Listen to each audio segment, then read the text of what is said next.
Hey there, and welcome to the Confident Woman Podcast. I'm your host, Rachel Brooks.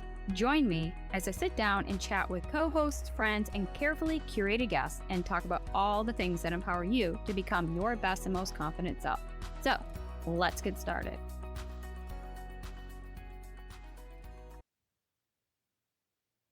All right, ladies, welcome back. So today we have with us Ashley DiBiase, the founder of Dash of Social, a content marketing agency specializing in social media management, blog content, and email marketing. She works closely with her clients and her team to help small businesses and tech startups craft and execute value-driven marketing strategies designed to establish thought leadership, grow online communities, and drive brand awareness. If we are creators, content creators, founders, all the things biz, how do we put ourselves out there? How do we market? How do we get eyes on our brands, our businesses, and help us grow in that way so that we can really make the impact that we're after? So welcome, Ashley. Thank you so much, Rachel. I'm so excited to be here. Yes, I'm excited to dive into the topics that we just talked about a little bit before we hit record. And I'm like, oh, these are juicy topics because this podcast and this episode is created for you. All about content creation, all about marketing, how to become your best and most confident self online, but also confident in your business as well. So, Ashley, I'd love for you to share a little bit more about you and maybe a backstory or story that got you into the works that you're in today. Yes, absolutely. So my company, as you mentioned, is Dash of Social, which I started back in 2016. Long story short, I kind of got my interest in marketing back in 2012 when I started a fashion and lifestyle blog, because reading and writing have always been two of my biggest passions. And so it was natural to me to be able to start a blog as kind of like a side hobby, so to say. I was spending hours and hours on this blog each week, but suddenly realized that only my family was reading my blog. And so I said to myself, what can I do to actually reach the right audience, which at the time was high school and college age girls, and also be able to get something from this blog? If I'm going to put in all of these hours, I want to find a way to monetize it. And so I thought to myself that social media would really be a good way to almost kill two birds with one stone and be able to reach the right audience and also find a way to make some money from this thing. And so I taught myself how to use social media from a business standpoint. At that time, Instagram was maybe a year old, so there was a lot of opportunity to get on a fresh platform and start to build a presence that not everyone was using yet. Twitter was also really big at that time, especially in the blogging world. So between those two platforms, I was really able to grow my blog and become a micro influencer. Through the influencer work that I was doing, I was working with a lot of these different companies through paid partnerships and press events. And I realized that they barely had a social media presence, if any presence at all. And so I thought to myself that that was a huge missed opportunity for them, because I saw firsthand what the power of social media can do for building a brand. So wanting to learn more about marketing myself and also wanting to support these businesses who had supported me, I offered them pro bono marketing services where I managed their influencer relationships, I managed their social media profiles, I helped them build marketing strategies. I really did whatever I could to support them. From there, I had my aha moment where I was like, this is it. Marketing is what I want to pursue in my career. I had always been really entrepreneurial minded, so I knew in the back of my mind since a very young age that one day I would own a business. And from there, it just came naturally for me to kind of tap into the freelancing world in 2014 through the connections that I made through blogging, and then eventually started Dash of Social in 2016. And now here I am today. An incredible story because it's like you did this for yourself and just was figuring out as you went. All of a sudden you're Exactly. like, wait, these people are reaching out to me. Who, me? The micro influencer? That was a term before it was a term, right? Yes, exactly. Instagram, 2012?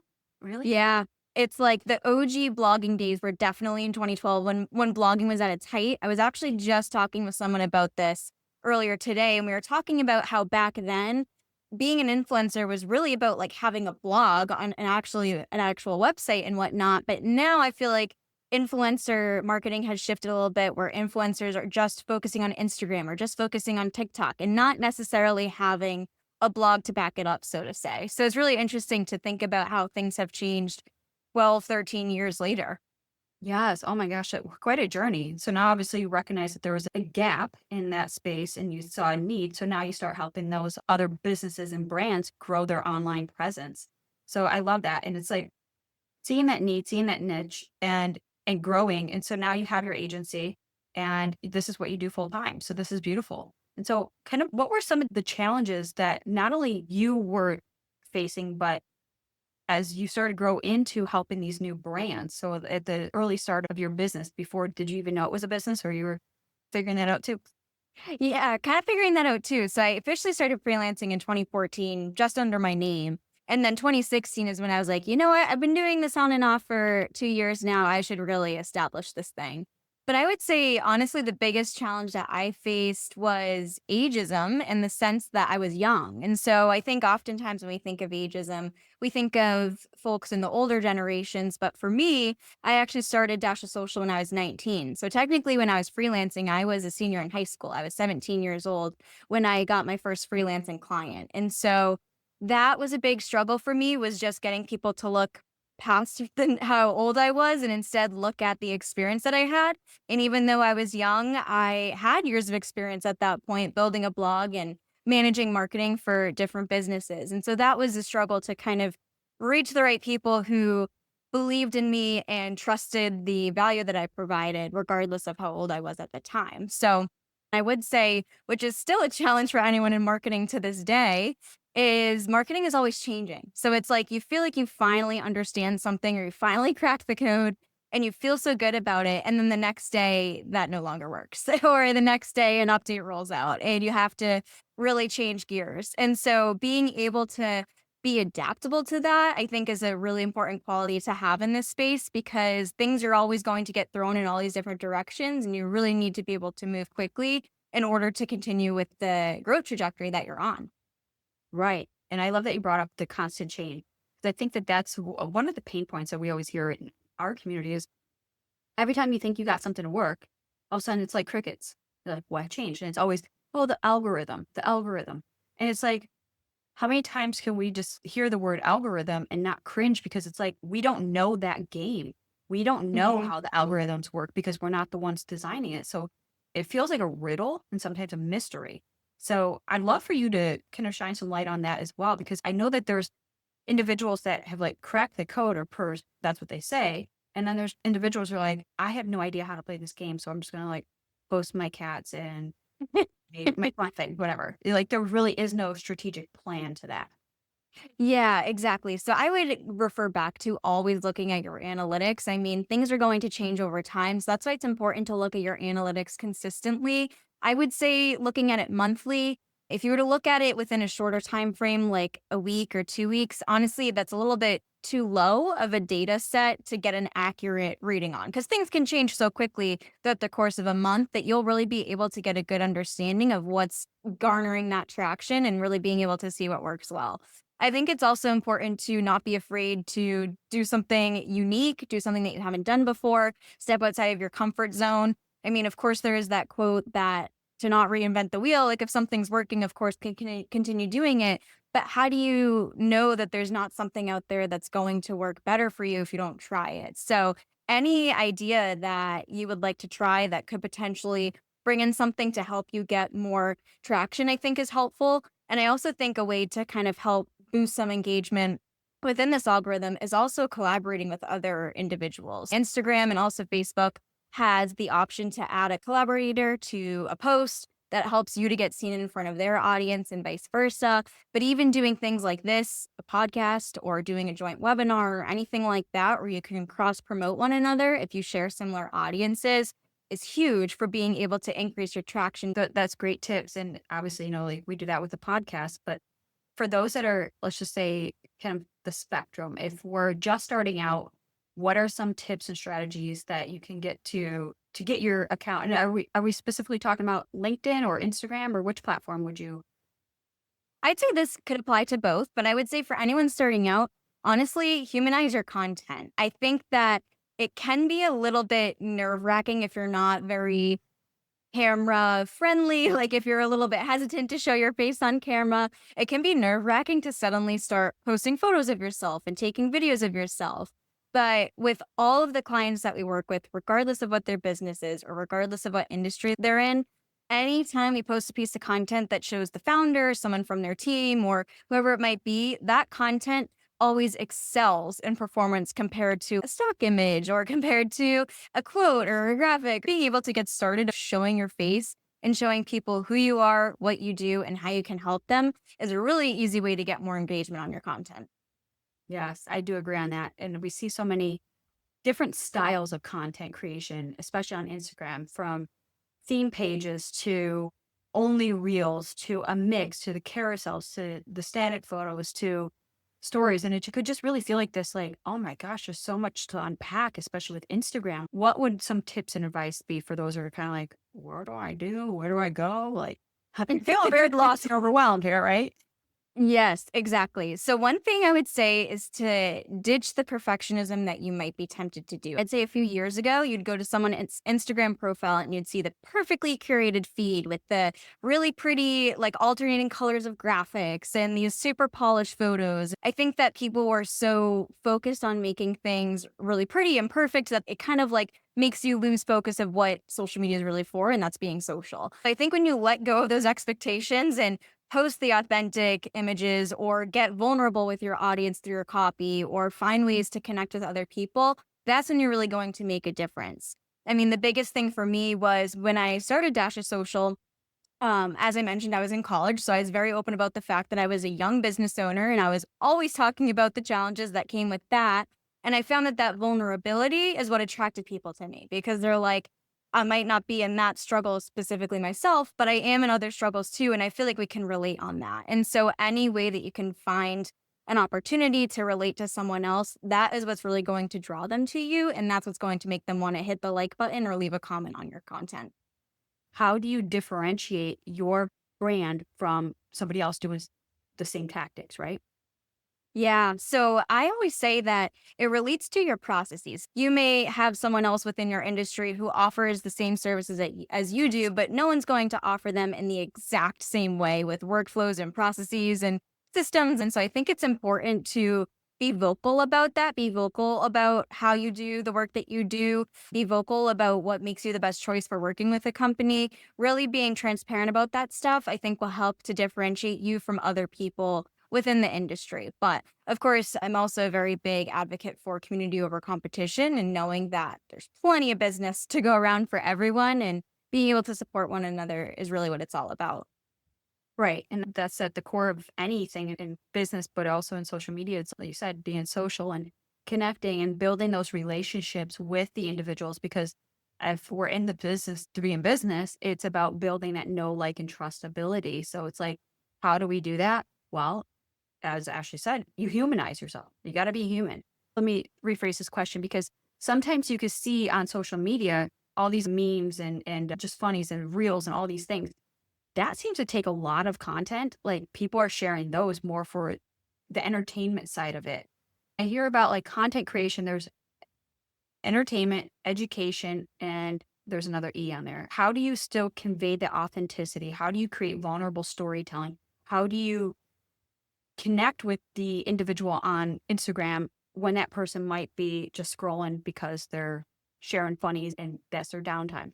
So sometimes it's hard to connect with your audience if your audience isn't technically using social media from a buyer's perspective. Yes, and Uh, so that is what I'd say to I really like to reference Hootsuite specifically, but they produce a really, really helpful guide, I'd say probably each year, that breaks down every single social media platform and the demographics of the users of each platform. And so I think that really gives you a helpful understanding of making sure that you're using the right platforms for yourself, but also making sure that you're using the platforms where your audience is actually going to hang out. So like for me, for example, I'd say probably a year or so ago, I completely shifted how I use Instagram for my business because I realized with my ideal client, they're never going to turn to a platform like Instagram to hire someone like me. They're going to go to LinkedIn. And so being able to kind of not go all in on Instagram for lead generation and instead use it kind of almost as like a personal brand, I think helped to lower my expectations. And so I think that's important to keep in mind too is that your use cases for every platform will differ, and therefore you kind of have to think about how your content itself will differ in that sense. Right. Yeah, that's what I've been hearing too. And I couldn't agree more because it's like you have to think from a business owner's perspective, you're in business to serve X so they get Z, right? So it's Yeah. like that I help X do XYZ to get XYZ. And so it's like, how do you think of it as that in your ideal client's space, where do they hang out? Are they just scrolling on Instagram at night or, many of us do it in that private room? And is that I'm sitting there thinking, wow, gee, I'm going to hire her. You're probably not going to make those decisions in those private moments. Whereas LinkedIn, now you have almost like a resume, credentials, you have recommendations, you have reviews. There's so much content that really steps into like that professional side. So really differentiates like who is your target audience, what is their need, and where are they hanging out? Yes, I would agree. And I'd also add on to that that people might not find you directly through social media to hire you, but they might use social media as like that validation or that proof as why they should. So like for example, majority of our clients come from referrals. So we have relationships with people who provide complimentary services to us. And so we get referrals from people who are their clients. So these potential clients aren't coming from following us on social media, but when they hear of us, they go to our social media to check it out and they want to make sure that we're legit and we're trustworthy and that we know what we're talking about. And so it's helpful to have that active and engaged and consistent social media presence to back up who you are and what you know. Right. And that's what I would think as well, because it's like for me, I'm thinking my consumer and my ideal client's head, if I'm going to hire somebody for a service that would be business related. Let's just use myself and you.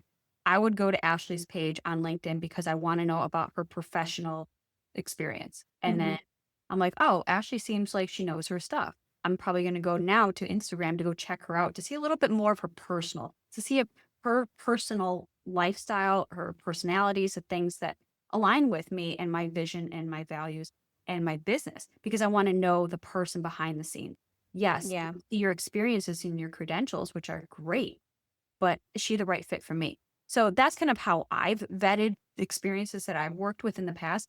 And it's great because now you're building a personal relationship with them. You're cheering each other on, encouraging each other through like social media, especially on Instagram. But I love that perspective because it can feel so overwhelming. And it's like this big sea. And it's like, okay, now we got Facebook, Instagram, X, LinkedIn, TikTok, Lemonade, Snapchat. I don't know. There's like something new every single day. And you're just Literally. wondering, like, I gotta be everywhere. This is like every day you got a new app. So how do you balance this? And how do you find just one platform? Would you recommend going all in on one at a time? Or how do you differentiate if you're creating this content? Yes. So I would say to go back to that guide that I mentioned on Hootsuite to see the demographics of every platform so you know which one actually makes the most sense for you to be on. For me, for example, I don't have a TikTok account because my ideal clients aren't finding me through TikTok. So I'm not going to waste my time setting up a TikTok account and posting to it all the time if I'm not going to get anything out of it. And so I think it's important to really get the cold, hard facts and information about where these people are and how they're hanging out, but in terms of the platforms that you should be using, I would recommend using at least two, if not three. I would never recommend putting all of your eggs in one basket and going all in on one social media channel, which unfortunately I've seen happen to many business owners over time, is where they go all in on Instagram and then either someone hacks their Instagram account or Instagram accuses them of violating the terms of service. And then next thing you know, their Instagram account is gone. And if they spent years building up this Instagram account that's now suddenly gone, does their business still exist or is their business now gone? And so it's really important to make sure that you're diversifying in that capacity to ensure that you have your presence spread across multiple channels. And I will always advocate to not just rely on social media, even if you are using two or three channels, but making sure that you have a website and that you have an email list and that you're really having domain over the places that you control and fully own compared to social media where it's really just rented space. You don't fully own those at the end of the day, and you want to make sure that you have that control. Exactly. Which leads me into my next question, lead generation. We talk about okay, you just talked about platforms could go away tomorrow, but your email list you own. And that is king. That is where you build your clients and your community off of because people will scroll past your post and they'll forget about it. But once they opted in and they're on your email list, you're volunteering to be part of their ecosystem. And so can we talk about that for a minute? Like lead generation. What are some tips, strategies, and advice that you would share? Because again, we're in business. We got to sell something to solve that problem for that consumer. So how would you recommend lead generation to approach that on? We'll start with Instagram first. Yeah. So Instagram, I would say what it really comes down to is being able to build relationships on the platform. I mean, personally, I don't think I've ever gotten a client through Instagram, like from someone finding me on Instagram and immediately hiring me. But I've gotten like a second degree client, I'll call it, from someone who followed me on Instagram and they're like, oh, wait, I have the perfect person to refer to you because it's my business friend who is looking for someone like you. And so it's kind of like remembering that the potential clients you get aren't just the people that you know directly, it's the people who know the people that you know, if that makes sense. And so I think being able to look beyond that and not have a limiting belief in that sense or a limiting point of view on it, I think is really helpful. But Instagram, I mean, there's so many automations that you can use with DM automations. Like if people leave a comment on a post, you can use an automation to instantly DM them something, whether it's a link to a calendar or a link to your lead magnet, which I think is one of the best ways to use social media is to get people on your email list, which you just alluded to, Rachel. But being able to use methods in that sense to drive people to the next point in your ecosystem. Right. I love that. And you talked about automation, and I know that there's so many different tools out there again. So I'm trying to like minimize all this overwhelm for anyone that's listening because it could feel like a vast sea of information and it's just noise and overwhelm. So it's like, how do we cut through all that and find the right platform, the right tools, the right strategy? Because sometimes it could just feel like you're throwing stuff on the wall and then you go Yeah. back to your analytics like, okay, this one performed very well this month. Let me try it again next month. And it's a complete dud. Not everything's always going to work the second time around. So, what automation tools do you suggest or recommend? I know you mentioned Hootsuite, so that's great for scheduling and analytics, reports, and things like that. What about the automations? Because I know there's a few out there. I believe it's called ManyChat. That is like an automation one where people, if they leave a comment on your post, it'll automatically send them like a message that you've canned ultimately. I think that's really helpful because it's doing the work for you and it's taking hours out of your schedule each week going through and manually direct messaging someone to get them to book a call with you or to sign up for your email list, whatever it is, grab your free download. Being able to take advantage of something like that is huge. I would also say that using social listening tools, that's a form of automation, especially for the bigger companies. If they want to know what people are saying about them online, you can use a social listening tool. Most schedulers have that incorporated in. Taking advantage of social listening tools helps you to get an understanding about the types of conversations that people are having about you, or maybe not even about you, but about your industry or about a problem that you solve online. And being able to see those conversations firsthand will give you a really good insight into types of content you can create that will help to solve the problems that people are talking about. Interesting. So, tell me more about this social listening tool. I got a question here. Yeah. So, I mean, one example I can think of a social media scheduler that has it is Sprout Social. So, definitely on the pricier side in terms of software, but social listening is really helpful because, like I mentioned, you can set up kind of like alerts for keywords. So, if you want to keep an eye out for any types of posts that people are publishing that might contain that specific keyword, if their account is public, you'll be able to see that within your social media scheduler if it's Sprout Social or something else. But that's really helpful because if you see that people kind of have the same mindset about a specific topic, like if I were to set up social listening for social media automation, that keyword, and I were to see that there's dozens of posts that people post on their own social media profiles that says, I would like to know about how to use social media automation. That's a trending topic. That's something that people are clearly hot to trot to want to know about. What type of content can I create that will help to provide value to them around that? Maybe write a blog post about how to use social media automation. Maybe I lead a webinar about how to use social media automation. But it's really helpful to follow along with the conversations that people are having online because it allows you to create something valuable and you're hearing directly from your target audience or your ideal clients what it is that they're struggling with and how you can help them.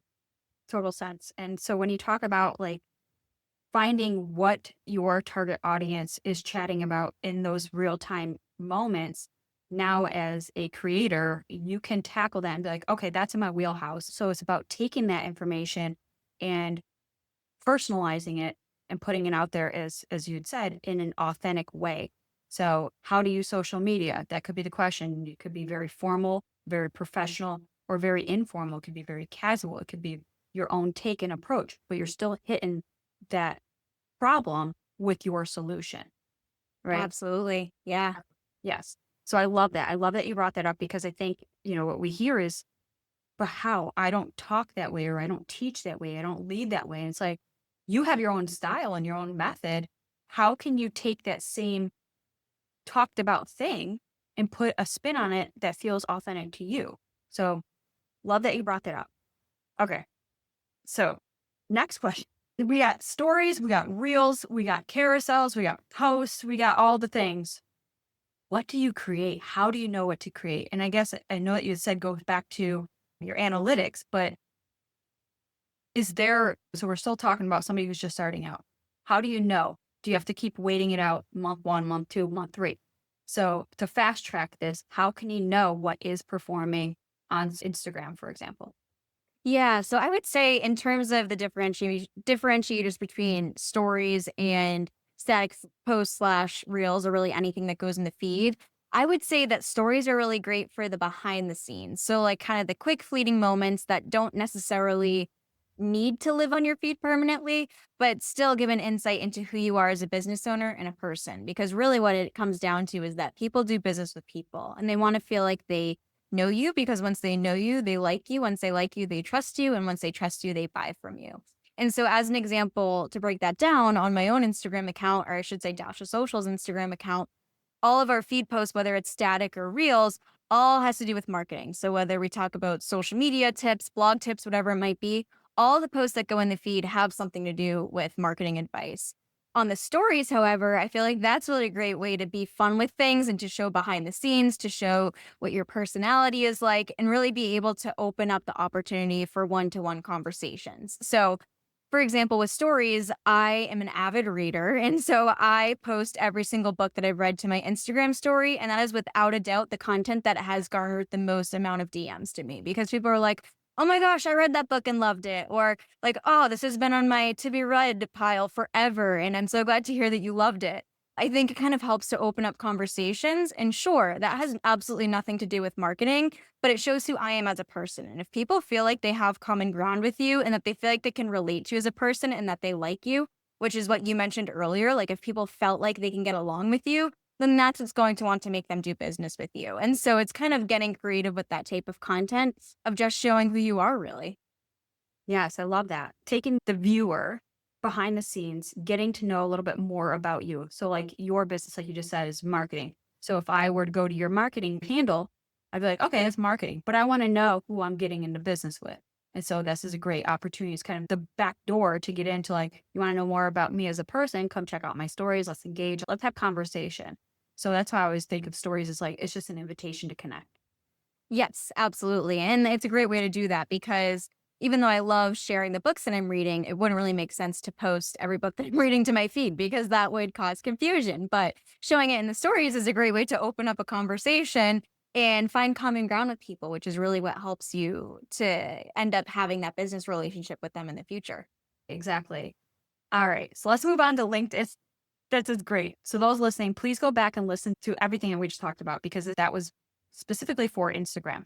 But LinkedIn is a whole different platform. It's a whole different animal, right? So how do we approach LinkedIn from that professional standpoint? Now, we differentiated between Instagram being more personal, get to know you, have relationships, and know the person behind their business and their brand. LinkedIn, on the other hand, is more professional facing, right? It's positioning you as the expert, the leader in your industry, and your professional experiences that highlights and supports your quote unquote resume, per se, that is listed on LinkedIn. So I'd love for you to just kind of unpack LinkedIn a little bit more and give us a behind the scenes on that. Yes, absolutely. So I'd say firstly with LinkedIn, a huge feature that you can use is LinkedIn Live. I think those are great for being able to almost do like a mini webinar on the LinkedIn platform itself with either just yourself, or if you want to bring in a colleague who can talk about a complementary topic to your zone of genius. I think LinkedIn, with being able to use that video content, it's going to reward you because you're using its on platform video capabilities to share valuable information with your audience. But I would also say that with LinkedIn, I think this gives you the opportunity to position yourself more as an expert as a business owner and not necessarily just limited to your industry or niche. So, for example, with my own LinkedIn, I, of course, talk about marketing, but I mainly reserve that content for the Dash of Social company page on LinkedIn. Compared to my own personal profile, I like to use this as the top opportunity to talk about entrepreneurial topics as a whole. So, I've done a series on time management tips based on what I've seen has worked well for me. I've shouted out strategic partners that I have who we've sent clients back and forth to one another. And I've kind of talked about the theme of community, which is a big theme for me. Lessons I've learned in my career, like being a little bit more vulnerable, but not necessarily vulnerable in the way of like your personal life, but vulnerable in the meaning of your career. So, what is it that you've learned along the way? What are the highs and the lows? What's advice that you would like to give to someone else within the industry? And really being able to think about content you can create that relates to those pillars.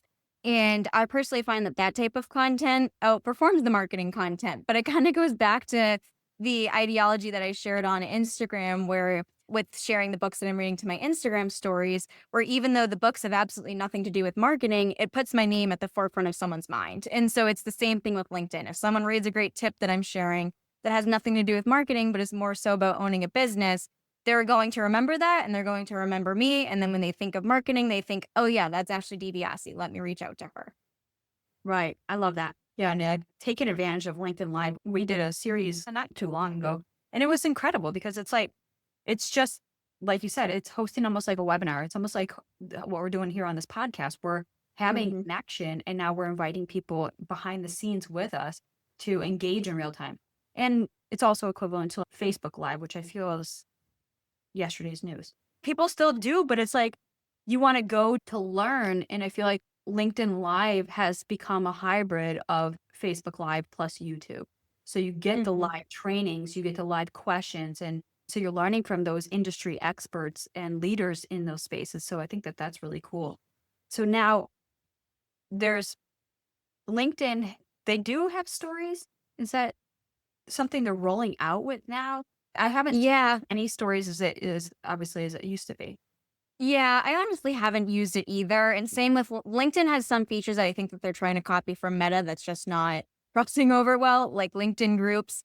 Those are not the best from what I've seen, at least in my sense. I mean, I feel like Facebook groups far outperform and are far superior compared to LinkedIn groups. So I would say if there's any new features that people notice on LinkedIn, sure, of course, try them out. But don't get discouraged if it doesn't necessarily work in the way that you hoped it would. And instead, stick to the things that you know are going to perform well. Right. Ownership to the platform to which they originated on. Obviously, Facebook is great for those communities where maybe not so much on LinkedIn. You got short form, which would be great for X or threads, but doesn't necessarily equate on the same other platforms. And then it's like when to use pictures, when can you just write a free form writing piece or whatever. So yeah, those are some of the questions. It's like for me on LinkedIn, one of my peers, she was doing a test and saying, I'm just going to run like 30 days without even posting a picture to see if there's a difference. And I was like, I really like that because it's not necessarily the images that would stop my scroll, which would be the hooks, right? So it's like you want to Hmm. read something as a consumer, especially on LinkedIn. You want to know about the information. You're there for information, connectivity as well. But would you still use similar images that you would post on Instagram that you would share on LinkedIn as well? Or how would you differentiate that, if any? I would say it depends. So, for example, I feel like on LinkedIn, I actually probably tend to use text only more than I use visuals, but it really depends if I actually have a correlating visual where I should use it. For example, I think it was last week, I shared a recap of 2024 and I kind of highlighted a few specific things in my personal life because that's what it was about. It was about my running, it was about my reading, and it was about my wedding. And so it felt weird to not include photos of those, especially because they're so personal. It almost felt like it was more transactional to not include images of the things that I was genuinely really excited about in my caption. So, of course, I was going to use visuals for that. But in my post that I actually published today, talked about past clients coming back to you and how they remember you because your marketing is consistent. At first I was like, oh, what visual should I include with that? And then I kind of sat there and thought about it. And I was like, well, I can't exactly think of something that's fitting or relevant. So why am I going to sit here and force myself to think of a visual to use just to include a visual? Why not just post the text itself and make sure that the very first sentence that I have is exactly what you mentioned, a hook? What's one thing that I can say that will draw people in instantly just from reading that one first sentence off the bat? Right. And can we talk about hooks for a moment? Because I've heard so many different versions of this. Like, you want to disrupt it, you want something catchy, you want that. So there's contrarian posts, things like that, that would really disrupt the industry. You're like, whoa, stop the scroll. Did she really say that? And now you've got their attention, and you hope that the rest of the content in the post resonates with the individual, but at least you got their attention. And that's the thing. Like, we're all competing for like that 1 second attention grab. That's where we're Yeah. all in social media, because we're all scrolling, we're all doing the same thing. Because unless, I don't even know if it's possible to like, I don't think you can organize your platforms by like, this is the content I only want to watch on, certain days or whatever. So it's like, how do you not only just catch their attention? Yes, images or videos will catch your attention, but the hooks. What kind of hooks are really standing out these days? Yeah, I would say a hook that touches upon someone's fear. I think when you heighten someone's emotions in that sense, and I guess I could broaden that suggestion to be anything that heightens someone's emotion or draws an emotion from someone, that's a good hook that will draw someone in. So, for example, right before this recording, I was writing some social media posts for next week and I was talking about the power of Facebook groups. And the very first line that I wrote within that caption is, you're leaving money on the table if you're not using Facebook groups. And so that will kind of make people stop because they're like, wait a second, I want to make money in my business. Am I really losing money because I'm not using Facebook groups? And then it's going to make them want to read the full caption to learn more from there. So I think touching upon fear without being overly negative, I think is important because sometimes I see hooks that, to be honest, are a little bit cringy, where people like are a little bit too negative or a little bit too harsh in the hook, which I think can kind of give off the wrong, give off the wrong impression ultimately. So you want to make sure that you're kind of touching upon people's fears, you're touching upon some type of emotion that will resonate with them. I also think it's important to use emojis. Honestly, I love using emojis within my hook because I think it helps to add some flavor to it and helps to add some engagement in that sense. And that way, especially if it's just a text only post, that you're at least adding some type of flavor to go with it. But I would say really touching upon in the very beginning those emotions, like what emotion do I want to elicit from someone and what exactly can I say that will cause that emotion, if that makes sense. Yeah, 100%. That was definitely one I was going to share as well. Because it's like you want to stop them and meet them. It's almost like you're meeting them where they're at. It's like, wow, how did they know? Like, Mhm. they got me right away. And that's essentially why the hook, because they got you. And so I like what you said. It's like leading them with that hook. If you don't have a picture that would even make sense with it, just write the post, because people are there to read. I mean, you can't really learn too much by looking at a picture or, an inspirational quote or a message like that. What is the meat of your content? Like, what are you really trying to dish out and serve them? You really want that in the context, which is in your caption. So having that powerful hook that catches them in that motion in that real time, like, dang, she must be reading my mail. She checked my diary. You're like, how does she know that? And I think that Exactly. it's very vulnerable sometimes. It's like, ooh, all right, that was for me. Yes, you nailed it.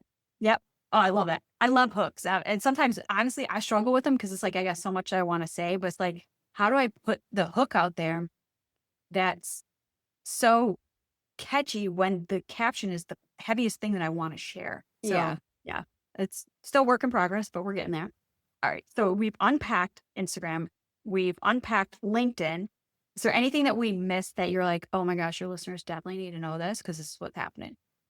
Yeah, I mean, I know I alluded to it just now, but Facebook groups, I mean, I would say probably 95% of our clients have come from Facebook groups. So, especially in the beginning of starting Dash of Social, I was joining several different like entrepreneurship focused Facebook groups. Or before we began this recording, I had told you about a Facebook group called Boston Business Women.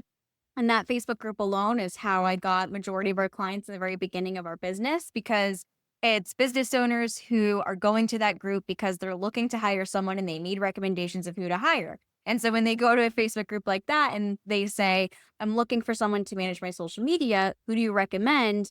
That's a good opportunity for you to get recommended on that. I mean, people are constantly turning to Facebook groups for recommendations for things, whether it's a business Facebook group or whether it's your local town Facebook group looking for recommendations. I mean, people love to use that community to get advice from people that they trust. And so I feel like still, even though as of yesterday, I think it was at this recording, Meta announced unfortunate news in regards to some things with fact checking. But I think with Facebook groups in general, just being able to use those communities to meet like minded people and find ways to support one another is a huge thing to tap into and leverage. And I would say now, our clients don't come from Facebook groups directly, but they come from referrals of people that I've met in Facebook groups, if that makes sense. So it goes back to what I mentioned earlier about like that second degree network where looking beyond the people that you personally know and instead thinking about the people who know the people you know. So kind of like that second tier, so to say, and knowing that it's such a great networking opportunity of just being able to build relationships and get some solid lead generation from there. Right. Oh, I love that. And then lastly, I know we touched upon it at the beginning, and I just want to spend a few minutes here talking about the trifecta. And when we create content, social media is a big part of it because that's where people are consuming so much of their content from. Oh, Mhm. yes, there's social, but there's other platforms such as podcasts, such as blogs that are valuable. That's where like you can go on the long form. So we have long form, short form, and then you have social media, which are kind of like your daily bites. So how can you walk us through like a trifecta, more or less like a content flywheel of how to create that content so people aren't overwhelmed? Like every day you've got to think you've got to create something and it's always got to be fresh, current, and relevant. Yes. So I would say start with the longest form of content, which is usually a blog post. When you write a blog post on a particular topic, you can then use that blog post to pull maybe 3 to 5 social media bites from it. So if you write a blog post that's maybe like a 5 tips to do X, you could break each of those 5 tips into 5 separate social media posts. So you're literally just copying and pasting the copy that you had put in the blog post and condensing it for social media posts. That's a great way to repurpose it. I would say from there, so now you have the blog, you have the social media bites. And honestly, for email marketing, I just like using it to repurpose the social posts that I've created. So I send monthly newsletters that are really just a digest of what I've been up to in the past month. So I share webinars that I'm hosting, I share press features that I've been featured in, I share tips related to marketing that I've shared on social media. And really, what I'm doing is going through my content calendar from the past month for social media and copying and pasting my post from there into an email and just formatting it in a really pretty way so that it's bite-sized information for people to easily digest. And so I'd say kind of start there. Start with the biggest piece of the blog post, break it down into multiple social media posts, and then use social media posts you've created throughout the month to plug and chug into your newsletter and just repurpose it in that way and hope to get more eyeballs on what you've been creating. Tips. And there's so many ways that we can create that wheel. Obviously, Ashley just gave you an example, and I'll just give you guys a quick example of how we do it as well.